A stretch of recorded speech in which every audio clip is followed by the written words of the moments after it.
Okay, അപ്പോൾ നമ്മൾ ഇന്ന് ഡിസ്കസ് ചെയ്യാവുന്ന first question current of 0.5 ampere. Okay, 0.5 means അപ്പോൾ നമുക്ക് കറണ്ട് തന്നിരിക്കുന്നത് I is equal to 0.5 ampere. പിന്നെ തന്നിരിക്കുന്നത് is drawn by a filament of electric bulb for 10 minutes പറഞ്ഞിരിക്കുന്നത് അല്ലേ. അപ്പോൾ ടൈം പറഞ്ഞിരിക്കുന്നത് 10 മിനിറ്റ്. അപ്പം മിനിറ്റ് എപ്പോൾ തന്നിരിക്കുന്നു നമുക്ക് എപ്പോഴും സെക്കൻഡിൽ വേണം നമുക്ക് ആൻസർ എഴുതാനായിട്ട്. ഓക്കെ, ടൈം എപ്പോഴും നമ്മൾ സെക്കൻഡിൽ വേണം. ഓക്കെ, അപ്പോൾ 10 × 60 is equal to 600 seconds.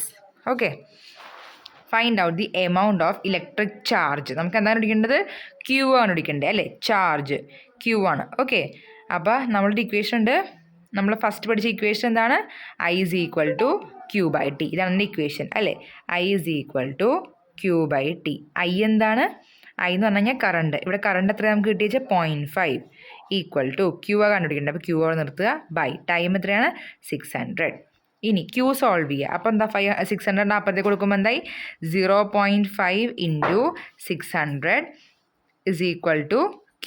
Multiply ചെയ്യുമ്പോൾ നമുക്ക് എത്ര കിട്ടും? 0.5 × 600 എന്ന് പറയുമ്പോൾ 300. പിന്നെ ഇതെന്താ നമ്മൾ കണ്ടുപിടിച്ച Q ആണ്. Q എന്ന് പറഞ്ഞാൽ എന്താ? ചാർജ്. ചാർജിൻ്റെ യൂണിറ്റ് എന്താണ്? കൊളുമ്പ്. സോ 300 കൊളുമ്പ്. ഓക്കെ, അത്രേ ഉള്ളൂ.